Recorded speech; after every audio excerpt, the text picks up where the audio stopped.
Thomas, noise! Pass! All humanity shall bow to me in humble gratitude. We've all heard of watching something so bad that it's good, but what about great moments in otherwise bad stories? On that note, these are the top 25 best moments from bad movies. What is going on? I can't hear you!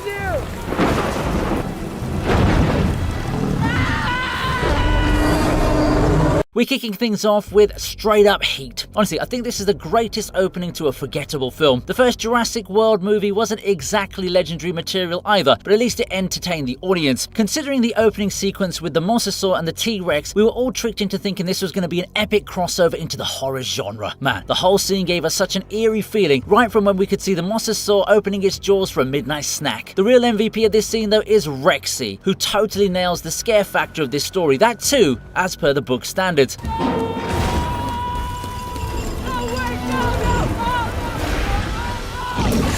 They really went all out with this opening, just to disappoint us with a mediocre movie. Yeah, it may have made over $1 billion at the box office, but that's only because it's riding on a massive brand name. You could even say Fallen Kingdom's opening scene was an excellent clickbait thumbnail. Not the TV region though, our videos are always on point.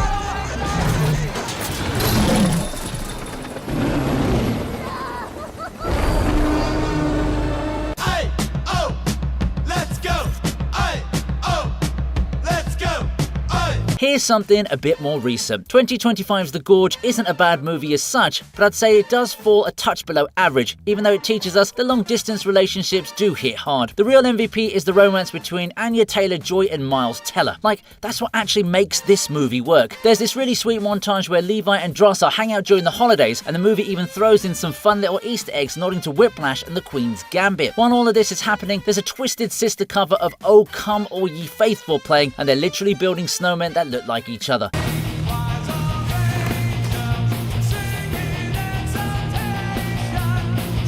Honestly, it's adorable. What really gets me is how Anya Taylor-Joy and Teller pull off this entire scene without saying a single word. The chemistry between them just hits, even though they're like super far apart from each other. It's genuinely the sweetest part of the whole movie.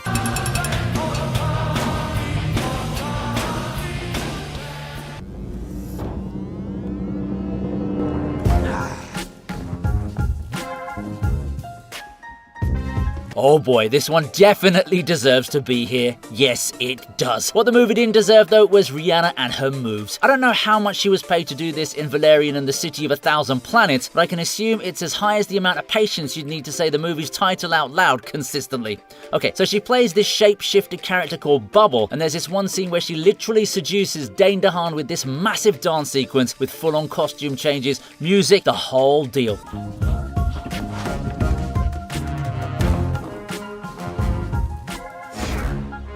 Look, it's definitely weird when the movie just completely stops and turns into what's basically a Rihanna music video with zero dialogue. Like, the plot just hits pause. But honestly, you can't really argue with the fact that Rihanna was born to do exactly that kind of thing. She absolutely owns it.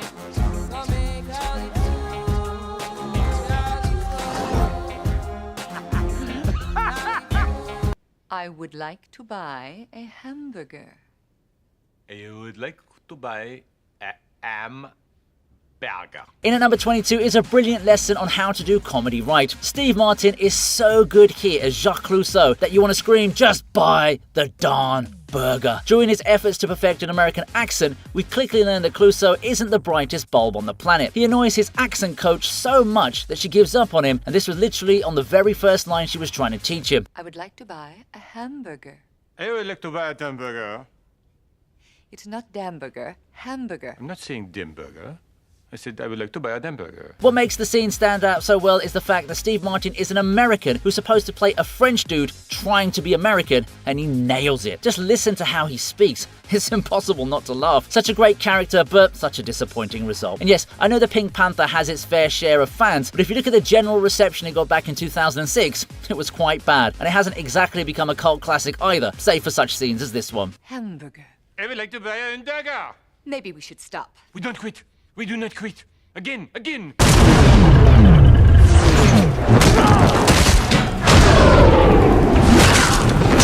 Up next is a sequence from a film that's been parodied into oblivion. The funny thing is that in this particular fight, it's actually Morbin time. Yeah, Morbius has gained some insane notoriety thanks to its questionable plot and characters, but at least the scene they promoted the most does live up to a higher standard. It was genuinely a good moment that stayed somewhat faithful to Morbius as a character. I mean, this was some pretty brutal stuff, and we could see this film going towards a good conclusion if they keep up the momentum from there. Unfortunately, anything that Jared Leto touches seems to turn to dust, and this was no different. I don't even need to justify why this movie is so bad. It was that viral on social media. And how can we forget the part about Sony actually releasing it again in theaters, hoping for some digital resurgence, only for the film to flop once again? Yikes, I can't even imagine how those board meetings would have gone after that debacle.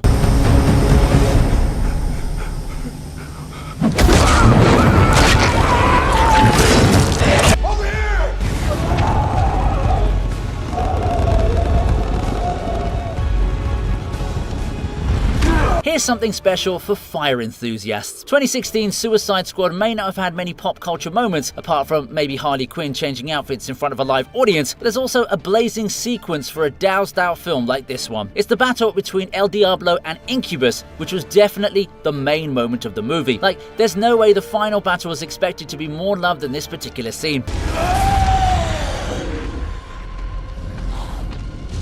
Ahora sí, cabrón.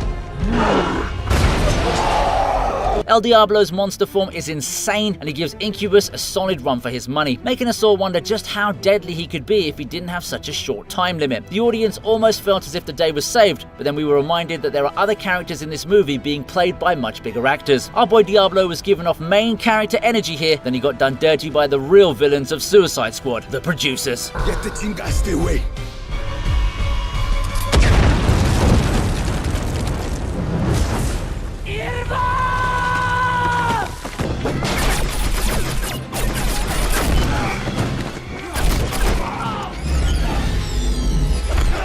It's painful for me to include this one, but it is what it is. The closest this film got to The Matrix was this scene, but that's not a lot in favour of 2015's Jupiter Ascending. I'm assuming the Wachowskis were definitely shooting for another Matrix-level blockbuster with this totally bonkers space opera about people mixed with animals. But yeah, that did not work the way they'd hoped for, like, not even close.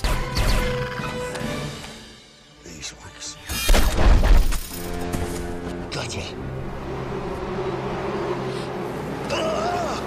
But here's the thing, they still knew how to deliver when it came to action scenes. There's this absolutely brutal sequence where the villains attack Sean Bean's character, Stinger's house. Oh, and he's part B, by the way. The whole scene goes way too hard and proves they haven't lost that action movie magic, even if the rest of the film was kind of a mess.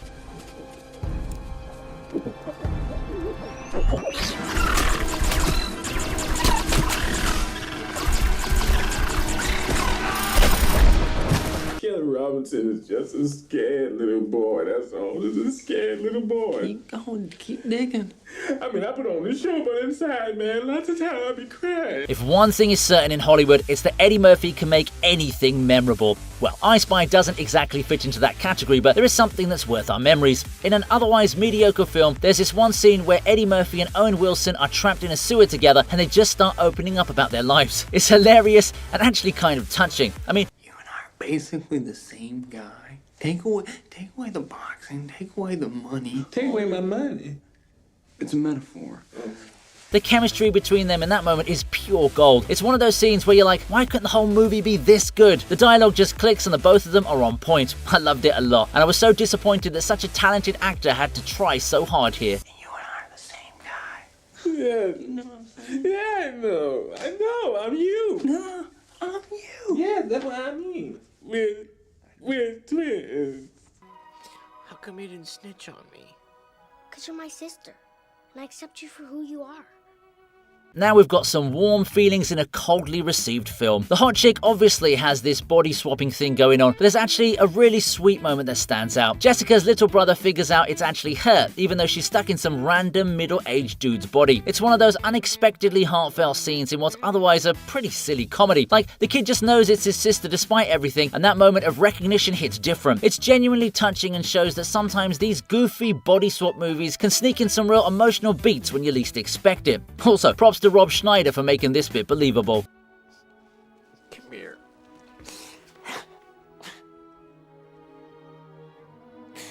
You are such a little weirdo.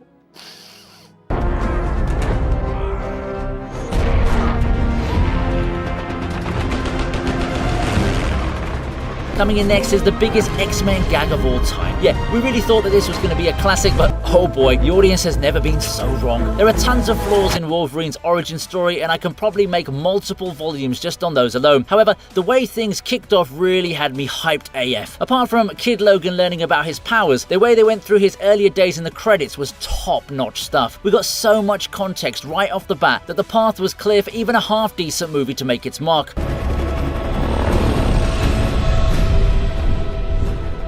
Normally, the audience skips this part to get popcorn and drinks, but no. This time, they were seated to witness greatness. Too bad they only got mid-quality after that. Yeah, this is yet another case of a promising intro getting ruined by the rest of the movie. Yeah, Wolverine and Rexy seem to have more in common than just ripping people to shreds.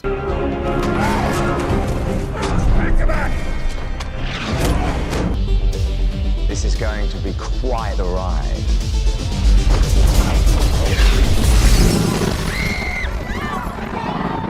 It's safe to say that music was the only good thing in this movie. Everyone was super hyped for Disney's Tron, which was honestly way ahead of its time with the whole world inside a computer thing. But the casting choices were pretty meh, and the story was predictable, so it ends up being kind of a letdown. Even so, director Joseph Kosinski made one absolutely genius call. He got Daft Punk to do the entire soundtrack, and when their music kicks in alongside those slick, futuristic visuals, it actually gets exciting for a minute.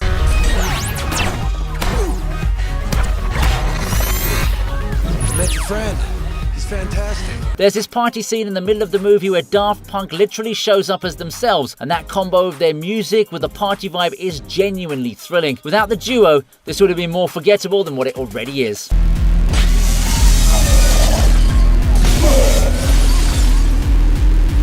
Enough is enough! I have had it with these motherfucking snakes on this motherfucking plane! Everybody strap in! I'm about to open some windows. In at number 14 is probably one of Samuel L. Jackson's most memorable lines in his entire career. It's also the only line we remember from this movie. I mean, Snakes on a Plane isn't the Avengers or Pulp Fiction, but I do get the feeling that Mr. Jackson had a lot of fun while shooting it with the crew. The premise of this film is so ridiculous, you may even wonder if the producers were of sound mind when they decided to greenlight it for a wide release. That too on a global scale. That decision clearly backfired, but man, this line's delivery was everything. It's such a random outburst, but it just feels so appropriate for the moment. Even to this day, people who had the unfortunate experience of watching this in the theatre still remember that one line as the only saving grace. Trust me, it's that bad. I can only assume that they paid Samuel L. Jackson an obscene amount of money to star in this film, so at least he made his bag, right? We're all in trouble here, dog. This ain't just about you. Sit your down, Clarence. Whatever, man.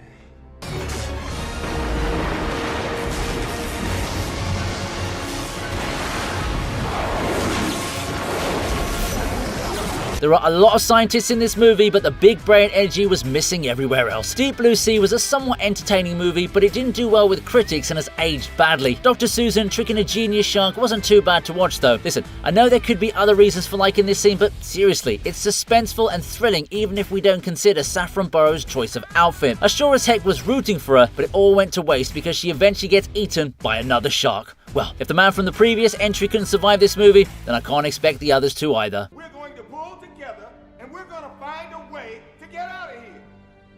First, we're going to seal off this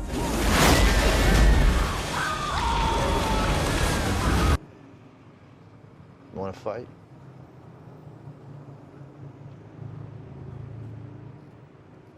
Now we've got a rather surprising flop. Even in this scene, we're waiting for a payoff that never comes despite its impressiveness. Nicholas Winding Refn and Ryan Gosling teamed up again after Drive was such a huge hit, but honestly, this one's pretty disappointing. Only God Forgives is basically all flashy neon visuals with nothing really going on underneath. But the moment that's really cool here is Gosling's quiet, brooding character challenging this crime boss to a hardcore fist fight, and it totally flips what you think is going to happen.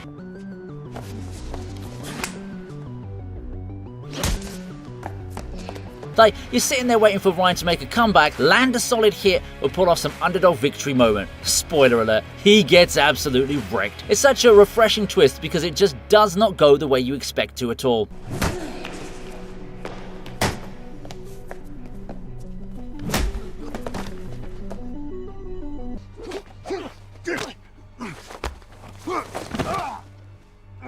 Okay, this one's tragic because they nail the fights, but not the movie. American Assassin has this really intense fight scene where Dylan O'Brien's character Mitch is taking on multiple attackers, and the choreography is actually pretty solid.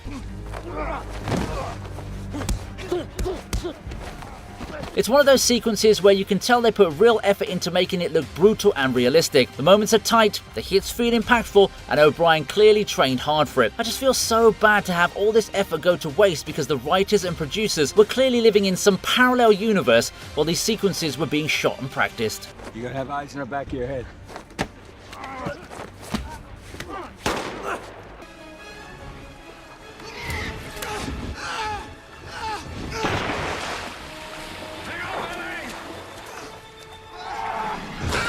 Kicking off my top 10 is a pretty cool sequence for a bad sequel. Jurassic Park 3 is where things started going downhill because it introduced this awful idea that's been in every sequel since, the serial killer dinosaur. In this one, it's the Spinosaurus, which kills the T-Rex and then just becomes obsessed with hunting down the human characters for no real reason. Like, why is this dinosaur so personally invested in murdering these specific people? It doesn't make any sense, does it? The pterodon aviary seed, which actually came from Michael Crichton's original book, gives you about 5 solid minutes of nail-biting suspense that feels like classic Spielberg from the first movie. It's a nice throwback to when these films were actually scary and thrilling, instead of just being about dinosaurs with vendettas.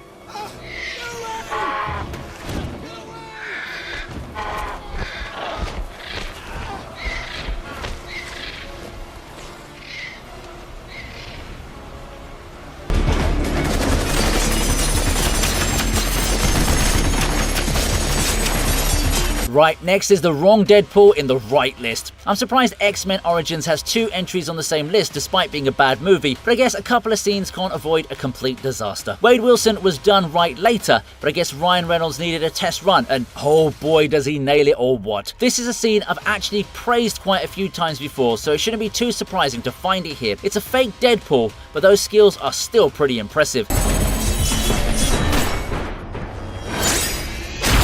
They even got the part of him being a loudmouth right, but sadly, there wasn't much else in the film about him that seemed acceptable. I guess it's all water under the bridge now, eh?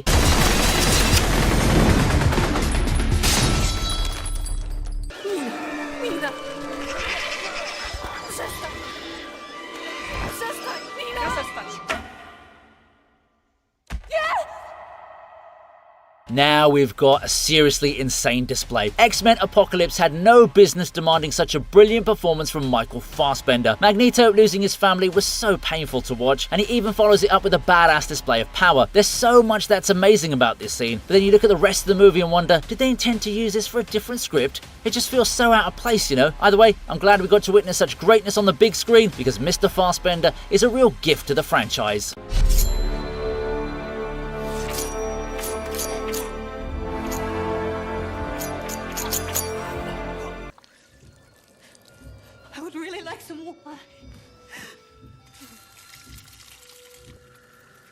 That smells great.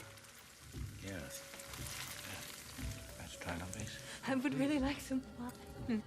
In at number 7 is something mid, yet popular. It's got the memes and the references, but unfortunately, not the legacy. Ridley Scott's follow-up to The Silence of the Lambs is way too polished and sleek. It kind of just slides right past you without leaving much of an impact, you know? Kind of like watching a fancy car commercial or something. But there's one scene that's so messed up and twisted that it absolutely deserves a mention here. Dr. Hannibal Lecter literally opens up disgraced FBI agent Ray Liotta's skull and feeds him slices of his own brain like it's some kind of fancy appetizer. Yeah, I guess Mr. Liotta was better off playing gangsters. Rest in peace, man. Anyway, it's deeply disturbing and also so over the top that you can't help but remember it. It's definitely the most memorable part of an otherwise forgettable movie. All will help me clear and make the coffee. Just think about what I said, Clarice. Coffee.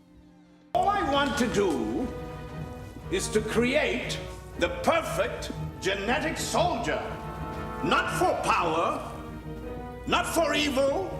Up next is a speech so good I thought it was an Oscar winner. Street Fighter basically helped cement the awful reputation that video game movies currently have. The whole production was a disaster as they dealt with tons of problems, including the fact that Raul Julia was fighting stomach cancer while filming. But here's the thing about him. Even though this was his last movie, he showed up and absolutely killed it as the villain General M. Bison. He steals every single scene he's in, but there's this one monologue where he lays out his entire evil plan, and it's so freaking dramatic that it's actually amazing. Every creed, every nation, until the very planet is in the loving grip of the Pax Bisonica. If you search for the greatest speech in cinematic history on YouTube, you'll find this clip. It's become kind of legendary for how hammy and bombastic it is, but in the best possible way. Julia really went out giving it everything he had. Respect. All humanity shall bow to me in humble gratitude. I want a devil that's skin tight leather. He's gonna be wild as the wind.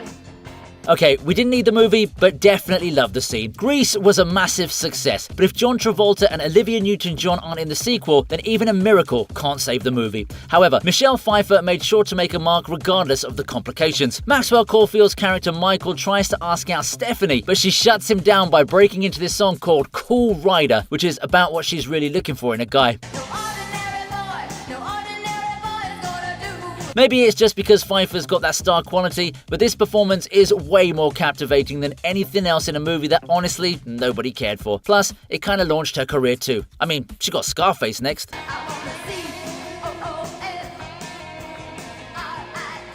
Our true enemy has not yet shown his face. Michael! Yeah, you can forget the movie, but not this scene. So, Mario Puzo wrote the most unnecessary Godfather sequel, Francis Ford Coppola directed it, and Al Pacino went way over the top with his performance. If you're a Godfather fan, you can pretty much skip this film because nobody really wanted it in the first place. But there's one legitimately great moment where Michael Corleone is just exhausted and frustrated, talking about how he can't get out of the mob life no matter how hard he tries. Just when I thought I was out, they pulled me back in. That scene hits hard and reminds you why people love these characters in the first place, even if the rest of the movie doesn't live up to the legacy of the previous two installments. I got my wind back. I got it. Run! Vincent! Run at Thunder! Thunder can't hurt! Harmless noise! Commence surgical procedure.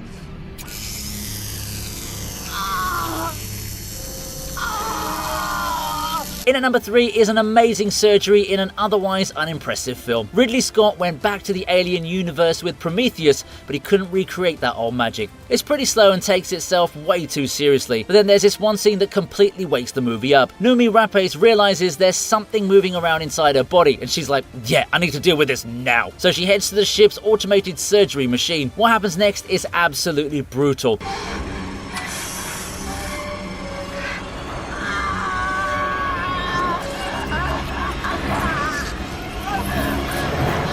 It's this intense, squirm-in-your-seat body horror sequence that would make David Cronenberg very proud. Like, the movie seems to take genuine pleasure in making the audience uncomfortable. It's the kind of scene that'll have you looking away but also unable to stop watching. Definitely the most memorable part of an otherwise kind of boring film.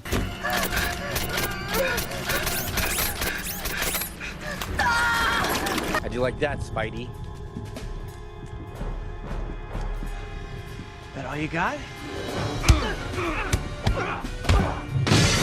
Yes, it just had to be here. The life of Bully Maguire was so epic that I couldn't just restrict myself to one particular scene. It had to be the fight against Harry Osborn, it had to be the humiliation of Eddie Brock, but most importantly, it had to be that dance. Our boy had so much aura that even solo leveling Sung Jin Woo would need to take classes from him. This was the definition of so good it's bad. Spider-Man 3 is getting a bit more love nowadays, but it was hated to the core back in the day. Even so, Bully Maguire had managed to build his own fan base in 2007. At this point, who needs webs when you can just put some dirt in your enemy's eyes? Forget Spider-Man, or hail Bully Maguire.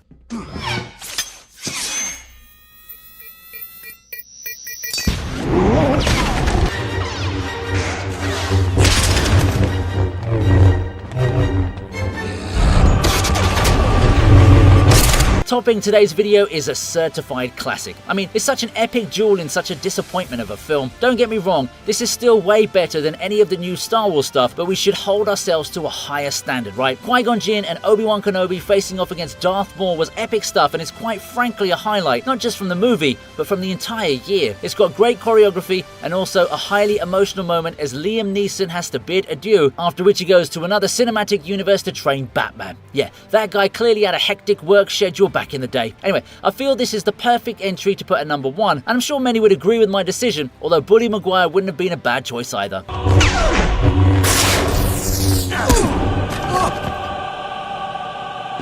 Hope you liked the video. Please subscribe to the TV Region, and here's another video that I know you're going to enjoy.